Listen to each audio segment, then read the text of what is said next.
This is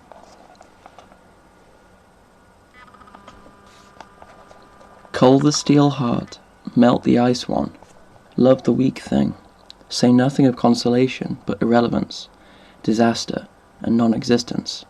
Have no hope or hate, nothing. Ruin yourself exclusively, completely, and whenever possible. By Tao Lin. In bed. That was the title. Snow was everywhere that Friday, in clumps and hills, glassy and metastasized as SUVs, and none of it white. The sky was a bright and affected grey, lit from some unseen light source, and not really that interesting. People went up and down 6th Avenue with the word motherfucker in their heads. They felt no emotions, had no sensation of life, love, or the pursuit of happiness, but only the knowledge of being stuck between a Thursday and a Saturday, air and things, this thought and the next, philosophy and action, birth, death, God, the devil, heaven, and hell. There was no escape, ever, was what people felt. Colin himself was dressed lightly, in dark and enveloping colours. He felt of the same endless machinery and danceless, starless trance of the city at night, if a bit cold. He stood on the perimeter of Washington Square Park, waiting for Dana. They were going to a Leftover Crack show. Leftover Crack was a ska punk band fronted by a person named Stizzer. Their recent CD was Fuck World Trade. Colin knew, as he owned that CD. Dana crossed the street quickly, as if over water. She wore a yellow beanie, stood with Colin on the sidewalk. They smiled at each other, and nothing else happened. The atmosphere was not conducive to talking. Visibility was low because of a fog. In the distance, vague things were falling or rising between the buildings. Bats, flying trash. Werewolves throwing themselves off of roofs. Dana was holding herself with her own arms, Colin could see. They'd known each other almost 4 years, beginning with the first college orientation thing before September 11th, but hadn't really talked in more than 3. A few days ago they'd met on the street and made plans. Tonight, Dana's boyfriend was at a boxing seminar or something, was unavailable, so here she was with Colin. In the street, a car idled by, a little off-kilter and without its lights on. An unmanned car, lost in the world. It spun slowly around and continued down the street, backwards and twisting. It began to snow. "Sure you want to do this?" Dana finally said. Colin felt cold. He probably should have worn more clothing. The show was in Brooklyn, he knew, and they were in Manhattan. He said. "I want to do something with you still," Dana said. Colin looked at her. His eyes were very dry. He could feel his contact lenses there, little walls in front of his eyes. He yawned, and Dana went out of focus, a bit wild and diagonal in the air, as if about to travel through time. There was snow on her beanie. Colin brushed at it, but it was just white dots, smiley faces. "There was this beanie floating through the air the other day," Dana said, minding its own business, "and I reached over and plucked it out, like a flower or something. Not this one I'm wearing now, a different one, this really shitty one." She smiled, then laughed. "I never say shitty. I've just been listening to this song. It goes, 'The world's a shitty place, I can't wait to die.' And then at the end he goes, 'Just kidding world, you know I love you.'" Colin knew that song. There was nothing to say about it. "They should have beanies with beans on it, not smiley faces," he said. "Yeah, anything but smiley faces. When I see a smiley face, I feel demented." "What if beans were alive and they all had smiley faces?" Dana said. They talked some more like that. Dana seemed to move closer over time, then began to touch Colin's shoulder sometimes. Colin didn't know if this was flirting or what. He knew he didn't know anything about motivation, the world, the future, the past, or human beings. He knew that Dana was marrying her boyfriend. Actually, he did know many things. but it was maybe too many, and he didn't care. His knowledge was an indestructible machine made of a million pieces of metal and flying, a gigantic, gleaming peripheral blur that Colin was not at all curious about. A while ago, one night, Colin had eaten the universe, and from then on had felt black and spacey inside, had felt his heart tiny and untwinkling in some faraway centre, white and tepid as a dot of styrofoam. Dana had changed her mind. She wanted now to see Leftover Crack. Would not do anything else, no matter what. "I'm doing a film," she shouted on the train. "I'm filming tomorrow. Want to be in it?" Colin said, "What did you just say?" then realized what she had said. Then the train started screeching, and someone began to play a saxophone. Colin told himself to ask Dana about the film later. There was a building that was Colin's future, a tall and glassy place that he'd have to enter, and if he didn't fill it, he'd end up wandering the floors, wheeling around on an office chair, rolling his own body on the carpet like a log. But then, probably, that'd be a lot easier. Him in his empty building, harmless, mute, irrelevant. Dana shouted something, but Colin couldn't hear. He saw her mouth move in a laugh. "I'm going in there with white and green." A little girl screamed. "And you're going to choose green." Dana took a paper from her pocket, gave it to Colin. A drawing of two whales, one with a fish hook in its mouth, a harpoon in its eye, the other with lipstick, squares for eyes, the saddest-looking whale Colin had ever seen. And a thought bubble. "I wish I could round these eyes. I don't like myself, but I think I like you. Give me a kiss and shred off my face. Give me a very square farewell look." Colin read it and nodded at Dana. She was blushing. She touched her face, grinned, shouted something, took back her paper. They got off the train in Red Hook, Brooklyn. It was very quiet here. Snow had come down from heaven, swirled about, absorbed all the smoke and dust, all the coppery, spray-painted wooziness of a city, and then fallen, thwarted, to the black and coagulated ground, stopped on its way to hell. There was not a deli anywhere, and no buses. The police van was ahead. "Show's over," a policeman in the van said. "Concert's cancelled." Colin and Dana kept walking towards the venue, a bit quicker. "Turn around and go home," the policeman said. "There's nothing here for you two." Colin and Dana slowly turned around. "Just kidding," the policeman said. "Hey!" As Colin and Dana walked by, the policeman smiled at Colin. Because of snow, they had to walk within touching distance of the van. All the cops inside, Colin saw, were distinctly different in body size. Maybe a dozen cops, all in jackets. "Have fun," the policeman said. The venue was Polish-owned, had an outside area where kids smoked and where 3 Polish women, a mom, her daughters, sold hot dogs, vegetarian hot dogs, chips, and an orange potion-y drink, which was in a large punch bowl. 100 or so kids were out here. Colin thought of saying something. He hadn't for a while, but he felt very calm and a little dizzy. Felt as if washed out by some sweet and anesthetic water, as he often did. Kids were moving in and out of shadows, being loud or elusive, eating chips or smoking. They were sad and pretty in their anguished and demonic colours, their piercings, their hands in their pockets. The bassist for Leftover Crack, Colin recognized, stood alone, eating a hot dog that was not vegetarian, drinking the orange drink. Dana was looking at Colin. "I'm taking a vampire class," she said. "We just watch vampire movies." Something black and warped was rippling through Colin's head, little voids, and he couldn't concentrate. Probably it was unacceptable to be distracted in this way, he knew, by nothing, by nothingness. It took him a minute or two to respond. "Is Bram Stoker a vampire?" he finally said. "Bram Stoker," Dana said. "Are you a vampire?" "Yes," Colin said. Leftover Crack's bassist was looking down into his orange drink. "I was a cat when I was 5 for Halloween, with a cape. A cat from 3 to 11, then a boy with a ghoul mask, then nothing. Halloween quickly became mostly for vandalism. No one dressed up anymore, just destroyed property, attacked one another openly and in teams.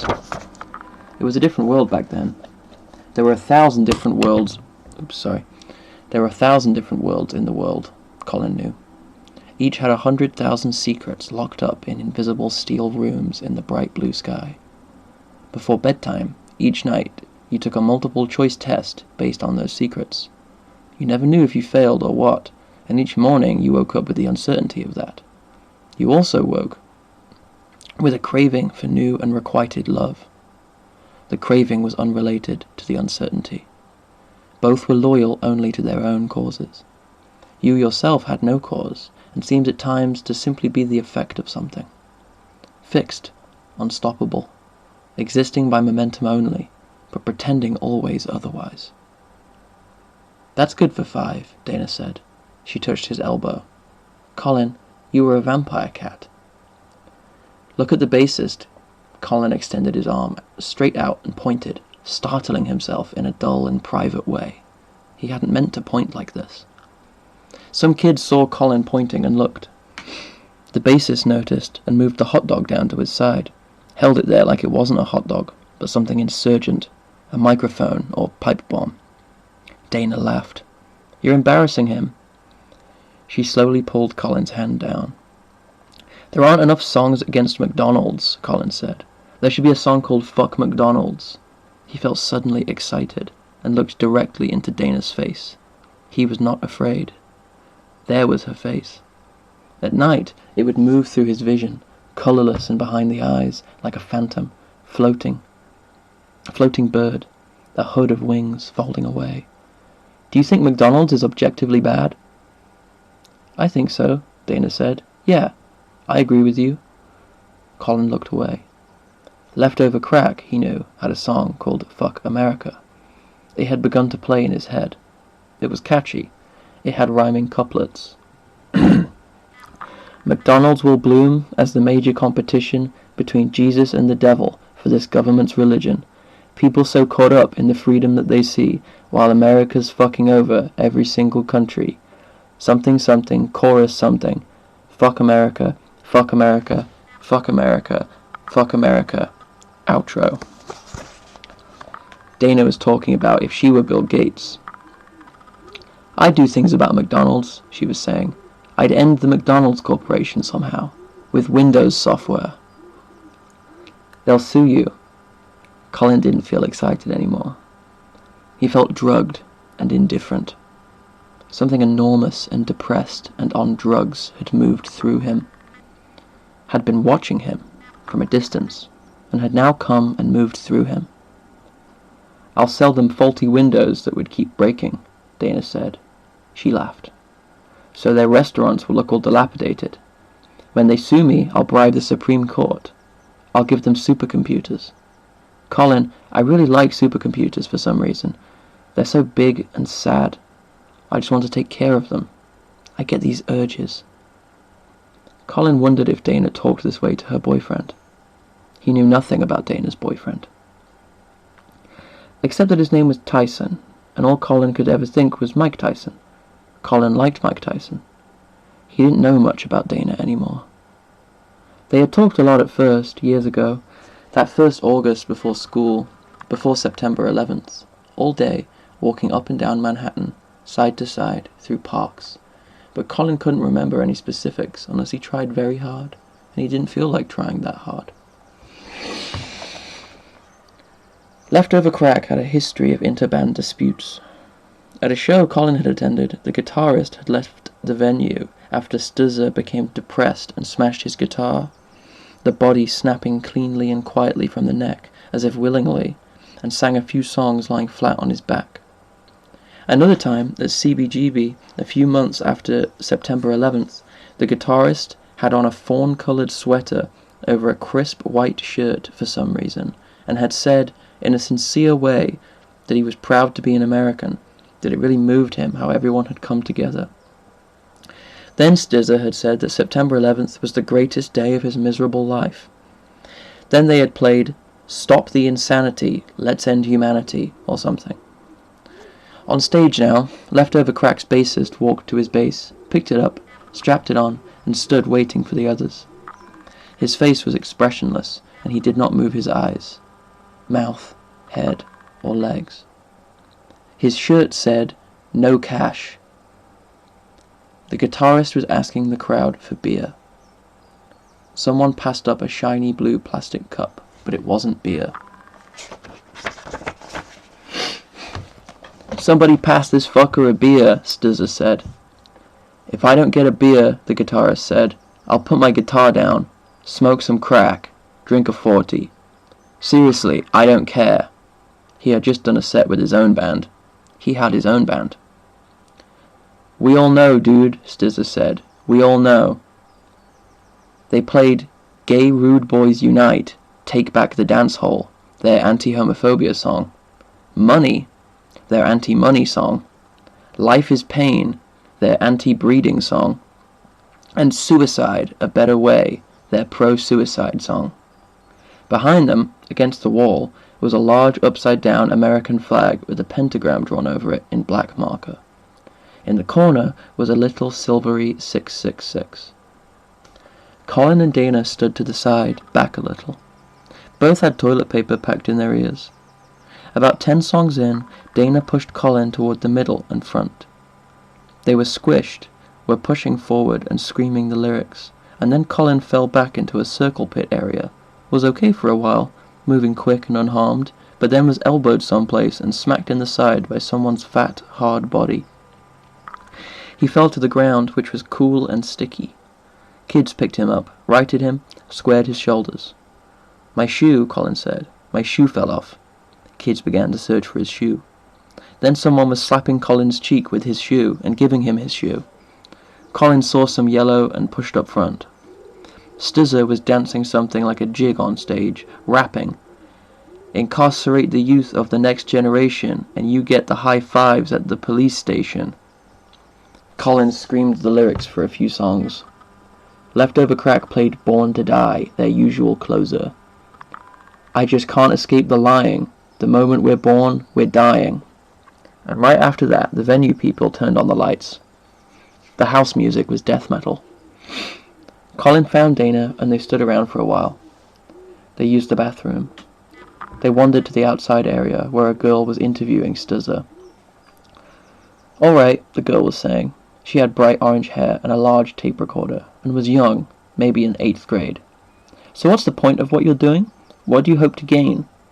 "Well, the point," Stizza said. "Actually, we've pretty much done everything I'd hoped to do. I wanted to be in a band. I wanted people to come to our shows. I didn't have a lot of friends growing up, and I wanted to meet people. See, I'm really shy, and I just can't walk up to people and talk to them. I feel like a total jerk. But if kids come up to me and talk, I can just talk back." "Is this the one important thing about the band? That you are going to extremes just because you're making a point of free speech?" "That's one of the things," Stizza said. "But it's not the only reason I say some things. I mean a lot of the things I say. I joke about a lot of things, but only half joking." "Is that why you have satanic imagery on your website? To be offensive?" Yeah. I mean, I'm an atheist. I like satanic art. I think it's pretty. I'm not a Satanist, but if you read the Satanic Bible, a lot of it is just common sense, really. It's not about hurting people. It's about freedom and autonomy." One of the Polish women, the mom, was watching and had been moving closer and was now standing next to Stizza. She asked about some beers that were sitting on a fence. "I wonder whose those are," she said. There were 3 beers. "Don't know. You can have them," Stizza said. "No, you should have them. They're not mine." "Thank you," Stizza said. "I wish someone would have them so they wouldn't just be sitting there." "I'm sure someone will have them," Stizza said. "Okay, goodbye." She turned to leave. "Goodbye," Stizza said. "Well, you know, I eat out of the garbage, so—" The Polish woman turned back around. "What?" she said. "I eat out of the garbage, so it doesn't matter," Stizza said. "A lot of kids do, so they'll drink the beers." "I don't think they're garbage. I think they're sealed cans, just over there, look." "I'll go check it out if it makes you happy," Stizza said. "Just chuck them over the fence into that garden." "No, that's wrong," Stizza said. "I don't believe in littering. This is such a pretty place." but someone might use them to throw at people's windows. They're empty aluminum cans. That's not going to break a window. I know these things. He's too smart for me, the woman said to Colin and Dana. She smiled at Colin. Oh, Colin said, and looked away. Dana was holding his hand, he saw. Will you put them in the bin for me then? The Polish woman said. They worry me. All right, Stizza said. When we go back, we have to go back that way, so we will. He looked around. The little girl with the orange hair was gone. She had vanished. Thanks, the woman said. You're an angel. Thank you. An angel of death. Outside the venue, the sky was a distinct brown. Kids pointed at it. What the fuck is that? Someone said. It's a piece of doo-doo, someone screamed. There were clouds, but those were brown too. A group of kids began to chant, Don't diss the sky, don't diss the sky. No one wanted to go home. Everyone loitered in the street, kicked at snow, talked shit about good Charlotte. Colin walked around a little and soon couldn't find Dana. He stood in one place, looking and shivering, feeling an unpleasant and comprehensive longing for tonight. It was 1,000 years later and Colin was thinking back, remembering, regretting everything. But he would not be alive in 1,000 years, he knew. He would be alone in a vast and unimaginable place. He felt a little confused. He saw leftover crack's bassist running away, sprinting down the block, slowing, turning a corner. Then a girl was asking Colin his name. Colin, Colin said. Hi, the girl said. She had round and vapid eyes, and a very thin silver hoop in her nose. I'm Maura. Join me, Frank, Donnie, in a Chinese dinner. We're going to Manhattan, Chinatown. You're invited. Dana walked up. Maura introduced herself again. They talked briefly about a building across the street, then buildings in general. What if they got so tall that they broke off into outer space? You two are together, Maura said after a while. You aren't alone and feeling bad. Feeling alone, she said to Colin. She gazed at them. Things haven't changed. You're both invited. The moon was fuzzy, and it looked like it had snowed there, too. Or else it was a large piece of snow, falling slowly, carefully, in an orbit. It was the moon, and could do what it wanted. You two aren't very curious, Maura said. Not a good sign. Look, Frank and Donnie. She stepped aside, pointed behind her.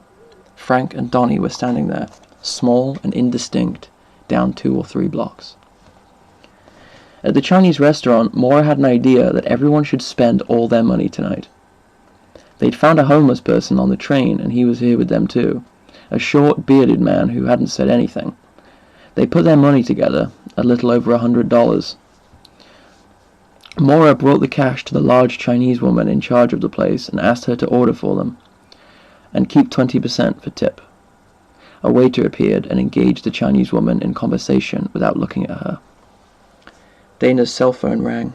It was her boyfriend, and she said that she was going to go now, and stood up. Colin wasn't thinking that he wouldn't ever see Dana again after tonight. He didn't think of that until after Dana had left. It was later now that Colin realized. When Dana was standing by the table a few minutes ago, looking, she was waiting for him to stand up, so they could say goodbye or something, exchange phone numbers maybe. But Colin had just sat there, without moving. Had been thinking about Dana's film, about asking her where to meet tomorrow, if she was just being nice. Then about how good and mysterious it was that Dana had held his hand earlier, and then she had come over, leaned down, hugged him, and left. I wonder if Stuzza masturbates to celebrities, Frank was saying. What about to 9/11? That's so dumb when people say that. Getting off on non-sexual things. I hate that shit. He probably masturbates to the idea of masturbating to 9/11, Donnie said. He's one step ahead like that. That's how people are. There's like 5 steps, and you figure out what kind of person you are by what step you're on. Fuck you, Mrs. Johnson, he said to Colin. My math teacher. She was in my head just now. I was like, what are you doing? What if someone wrote a song called Fuck Africa or something, Frank said. He had a worried look on his face. Fuck black people. A song called Fuck Native Americans. Maura was leaned over the table, her head low, and was gazing up, a bit blankly, at Colin. "Are you offended?" she said. Colin shook his head no. "You're crestfallen," Maura said. "I'm not." "Crestfallen?" Donnie said. "Nice. I like that. Romantic."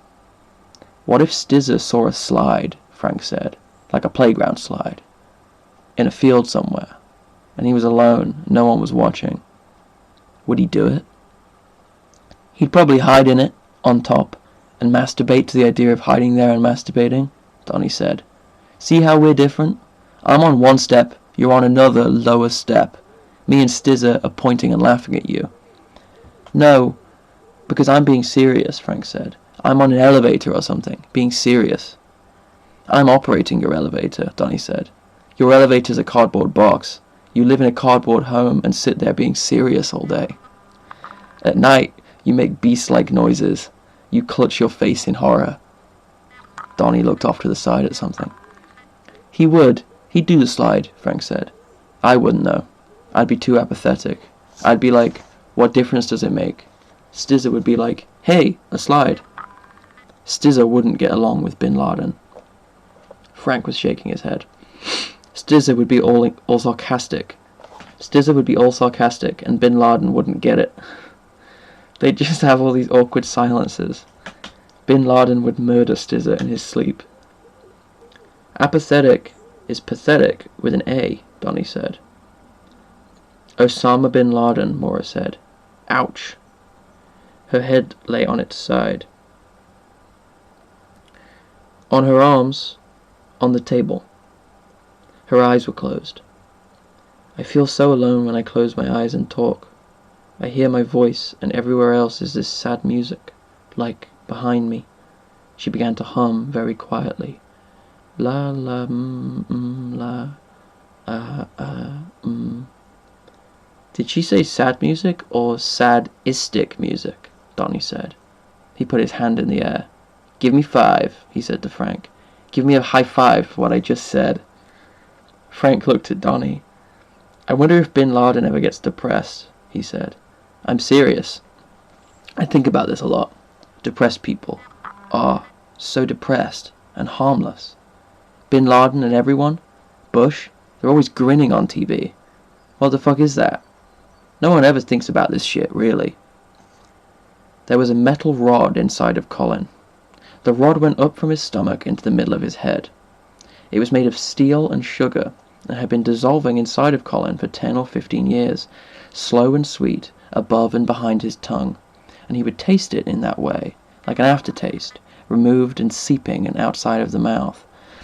Sometimes he'd glimpse it with the black, numb backs of his eyes, but what he really wanted was to wrench it out, cut it up and chew it, or melt it, bathe in the hard, sweet lava of it.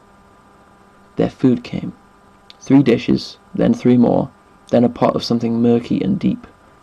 The large Chinese woman sat down with them. "I sense a new person," Maura said. "Hi." Her eyes were still closed. "It's the boss lady," Donnie said.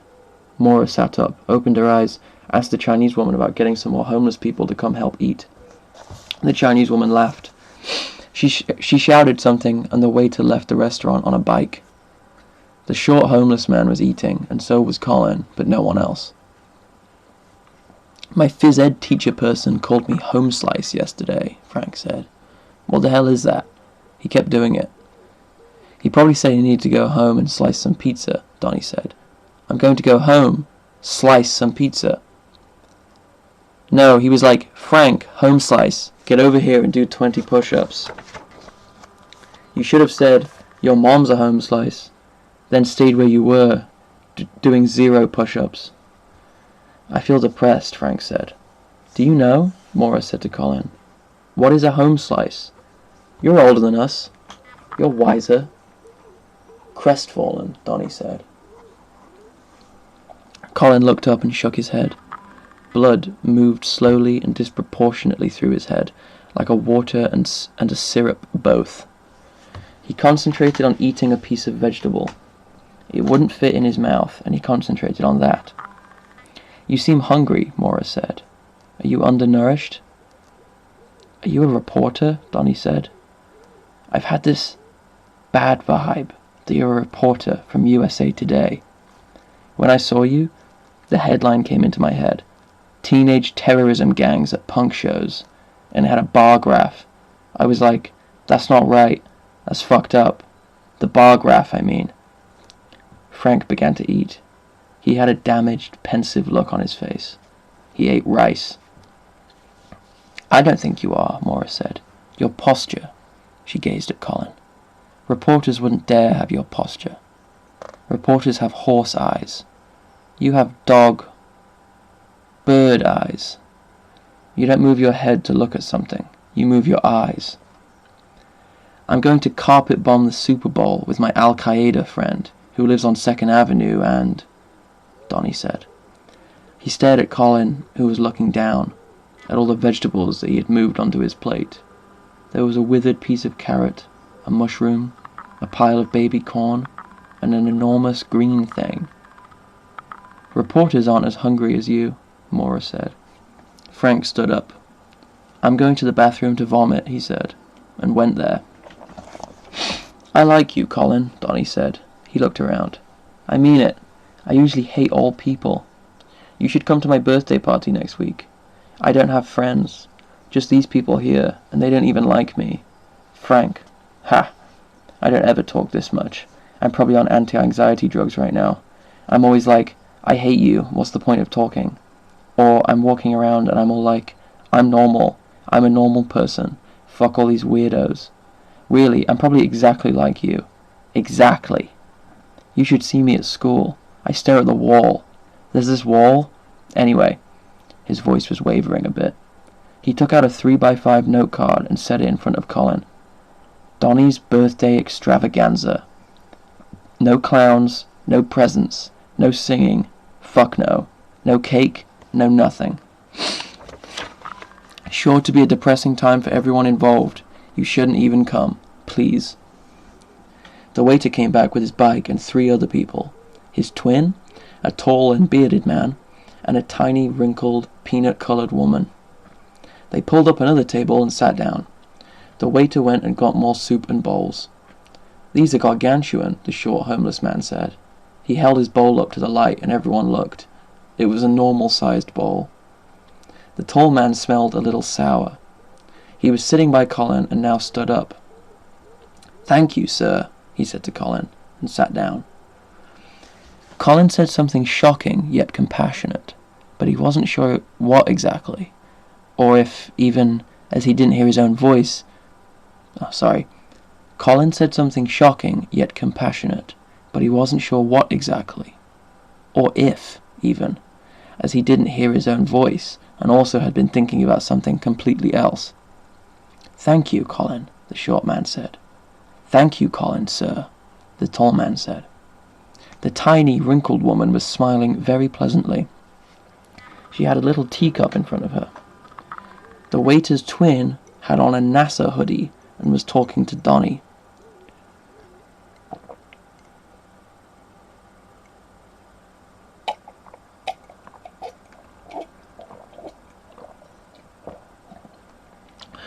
I had to down that coffee before it went cold. We lived in Seattle, then moved here. We've written 4 film scripts each, 8 in total. We have a shared identity, but we also have distinct individual identities. Well, what do you think? Frank came back. His face and hair were wet, his eyes were unfocused, and his seat had been taken. He stood there a while, then focused his eyes, put food on a plate, sat alone at an adjacent table, and ate. You're trying to say something, Mora said to the tiny, wrinkled woman, who was moving her lips in an unhurried, fish-like way. Some spit got onto her chin and she coughed a few times, little coughs, like drops of water. Finally, she very clearly and quickly said, "What are your movies about?" She did not have an accent. They were all looking at her. That depends. Wait, do you mean plot-wise? The waiter's twin said. Wait, he said loudly. They all continued looking at the tiny woman. She was very wrinkled. She began to cough again, then reached for a napkin and knocked over her teacup, which was filled with something not easily describable. It wasn't tea. There was food in it, and a small mound of sugar or something. "Oh shit," she said, softly and without agitation, and then carefully stood and walked slowly out of the restaurant. "I think what she meant," the waiter said, looking at his twin, "was overall, as in, what are our preoccupations?" "Life," the twin said quickly. He stared at his brother, the waiter. "What, you don't think so?" "I hesitated earlier. I shouldn't have. We're different." Maura stood. "Let's go help her," she said, and pulled Colin up. As she and Colin left, the waiter was saying, "She's not as old as you think. She uses the internet, you know? Friendster?" It was snowing outside. Colin felt cold, but in a stony, immune way. He was a marble statue, unearthed after 100 million years. Fascinating. The woman stood on the corner, small and shoulderless as a penguin. The wind lifted her hair above her head like a small white flame. "We'll each hold one of your arms," Maura said, then went and did that. Maura leveled her face with the woman's and asked where they were going, then positioned her ear directly in front of the woman's mouth. Maura's nose ring was very bright. Colin stared at it and could hear it shining. It was a noise like a happy person waking from a nap, continually waking from a nice nap. The woman pointed across the street. There was a McDonald's, glowing yellow and red in complex, ongoing and freakish acknowledgement of itself. As they crossed the street, Colin couldn't see that well. Snow moved elaborately towards his face, in curlicules and from below, but he felt that he could hear better. He could hear their 6 shoes sloshing against the snow. It was a crumbling noise, he realized, only faster. Inside McDonald's it was very warm. They sat in a booth by the entrance. The woman said she wanted an Oreo McFlurry, but had no money. "You don't need money," Maura said. "Don't move." She stood and went to the back, to the ordering counter. The woman began to shiver. Colin took off his jacket and put it on her back. She touched her ears. "It's cold in here," she said. "These places." She touched her forehead and eyebrows. Colin pulled the jacket up, covering her head completely. It looked like it put an uncomfortable weight on her neck. Colin slid in close, right next to her, and held the jacket up a little. "That's pretty good," the woman said. "I don't like the city. No, never. Don't ask me that." She began to talk faster and louder. "I'm moving to the Florida Keys. I'm not driving. I'm taking a plane. I'm living in a hut on the beach." She paused, then coughed. "Oh," Colin said. "Everyone's doing something, and that's what a city is," the woman said. "I'm old. I don't want to communicate at the speed of light on Mars. My daughter died in the towers. She didn't need to be there, typing, doing things at the speed of light. Not my daughter, but other daughters. I mean, people. Something. I can't get at the things in my head. They're tiny. They move too slow." She was coughing or sobbing now. Or both. There was a sound like 2 or 3 hamsters squeaking. Colin leaned over to look at her face, but it was just a shadow under the jacket, an abyss. "Where were you when the towers happened?" she said. "Sleeping." "Singing? What?" "Sleeping." "Oh, that's good. So don't wake up. Build a home by a beach. Leave the city and get a bed. Those are important. Beds. Don't wake up through any of this, ever. Don't dream about cities or progress. Don't wake up or dream. That's what I'm saying. Is that wrong? What should I say then? It's too late to say anything." What time is it?" Colin said inaudibly. Maura came back holding a McFlurry, and with the McDonald's manager following her. She set the McFlurry down and sat opposite the woman and Colin. The McFlurry had some ice cream smeared on its outside and no cap on top. The manager stood by the booth. "None of you have money?" he said. He was extremely tall and was staring down at Colin. "I believe that. I'm not self-righteous. Listen," he said. He stared at Colin without blinking. "Okay, listen. From anyone who takes away your coat, do not withhold even your shirt. Give to everyone who begs from you, and if anyone takes away your goods, do not ask for them again. Listen, just keep listening. Students of Buddha should not take pleasure in being honored, but should practice detachment." He continued on like that.